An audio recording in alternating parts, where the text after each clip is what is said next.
We at Mr. Money Press consider it an honor to have you as a member. With each video we release, you can anticipate learning fresh advice regarding the most recent reviews and techniques for making money online.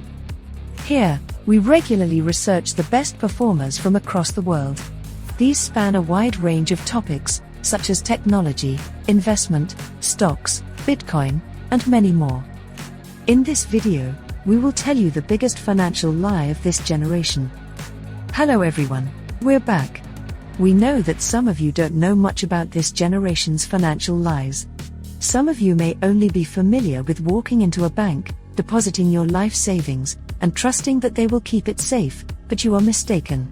Economic growth is one of the reasons. The more you believe in this financial lie, the more you're willing to deposit, borrow, spend, the more the economy grows. Want to learn more about this economic growth? Continue watching this video. We will inform everyone we know about economic growth. We have here our two theories. The first is called financial intermediation, and the second is called fractional reserve. We'll go over how banks and our financial system work. These two theories were taught by society and the academy, but no one knows for sure how they work, and no experiment or study has ever been conducted. Now, for our first theory, we have financial intermediation theory. What precisely is financial intermediation? It is a productive activity in which an institutional unit incurs liabilities on its own account in order to acquire financial assets through market financial transactions. The role of financial intermediaries is to channel funds from lenders to borrowers by intermediating. In other words, this theory states that banks simply act as a middleman, collecting savings in the form of deposits and then lending them out to willing borrowers. Assume you need to borrow $500,000 to buy a car. You could try to find a person or a friend to lend you the money, but this will be difficult due to trust issues and liquidity reliability. Instead, you can go to a bank and use them as an intermediary to borrow the money. In this scenario, we'll assume the bank has $500,000 to lend because it has enough deposits from customers. According to this theory, banks are essentially large piggy banks into which people can deposit and borrow money. If that's the case, why is finance such a profitable industry if they're just a middleman? Why is the industry worth trillions of dollars? Now, for our second theory. The fractional reserve is a system in which only a portion of bank deposits are backed by actual cash that is on hand and ready for withdrawal. This is done in the theory of expanding the economy by freeing up capital for lending. In other words, imagine you've just been thrown into a brand new economy and go to your local bank to deposit $1,000. Your local bank now has $1,000 in its banking system. Now, the bank wants to lend this amount out to collect interest payments in order to make money. It cannot lend the entire $1,000 because there is a rule that requires the local bank to keep 10% of your deposits in reserves in case something goes wrong.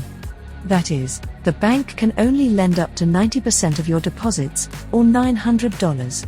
Assume Kenneth walks into the bank and borrows $900.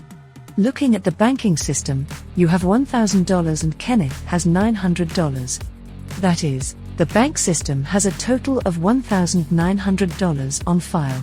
If Kenneth spends the $900 he borrowed on a $900 keyboard, and the keyboard seller deposits the $900 in the same local bank, the bank can loan out $810, or 90% of the $900 deposit. If we look at the bank system again, we can see that you still have $1,000 in your account. The keyboard vendor has $900 in his account, and the bank has $810 available for lending. That is, the system now has $1,720 from your initial $1,000 deposit, and this money multiplier cycle will continue to fuel the economy over and over. As people borrow and deposit money, the original $1,000 deposit grows to around $10,000 in the banking system. This is a theory of fractional reserves.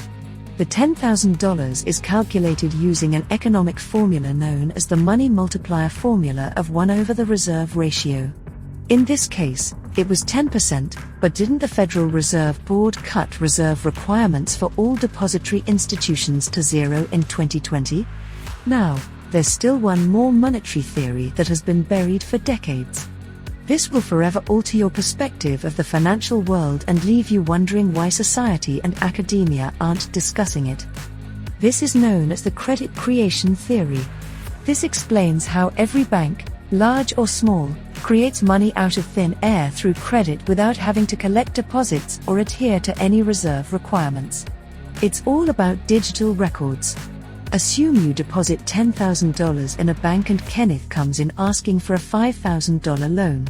Instead of the bank transferring $5,000 from your account to Kenneth's account, this theory states that the bank would simply record the $5,000 loan for Kenneth without transferring money or checking if the bank has sufficient deposits or even if the reserve requirements are met. People believe banks can perform this digital money magic for 3 reasons.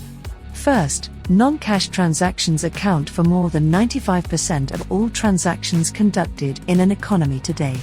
Second, because banks serve as the accountant of record in our financial system, people are unable to distinguish between credit money, money from deposits, and cash money. Third, banks are exempt from certain regulations that non-bank organizations must follow, such as how they classify client deposits, making it easier to do so. From 2020 to 2022, trust in the financial services sector fell in 20 of the world's 27 countries.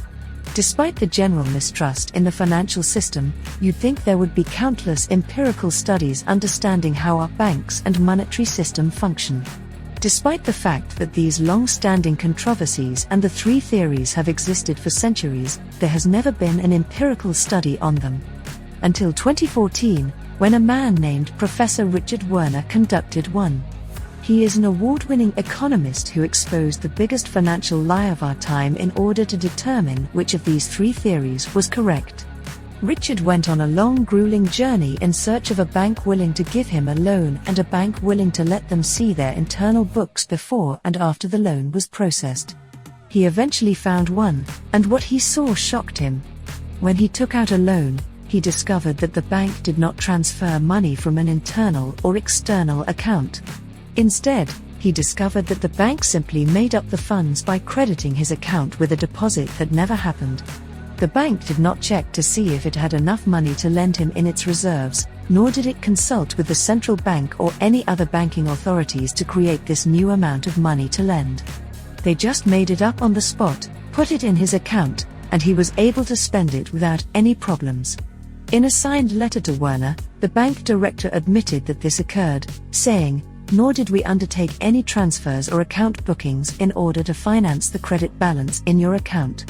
As a result, we did not conduct any checks or transactions to demonstrate liquidity." After Professor Richard Werner's empirical study was published, the Bank of England stated openly that the reality of how money is created today differs from the description found in some economic textbooks. When a bank makes a loan, it also makes a matching deposit in the borrower's bank account, thereby creating new money. To be fair, there are some controversies surrounding Richard Werner's empirical study, so it's not completely settled. It can take years for new academia to catch up with any new developments. It was the year 2008, and the world witnessed one of the greatest financial collapses in our lifetime, all due to greedy big banks and financial institutions. The world watched in horror as the US government decided to bail out these financial institutions with no meaningful consequences. It was around this time that a mysterious man named Satoshi Nakamoto emerged from the shadows and forever changed the entire financial system by inventing a new form of currency, but Satoshi never imagined the unintended consequences of his invention. NFT or non-fungible tokens have the potential to destroy everything he has ever built. We have been earning money with NFT, or non-fungible tokens, up until now. We are all aware of the dangers of NFT. It could vanish at any time without your knowledge. However, some of us are taking advantage of NFT. That's all for today. Anyway, what are your thoughts about this generation's financial lies?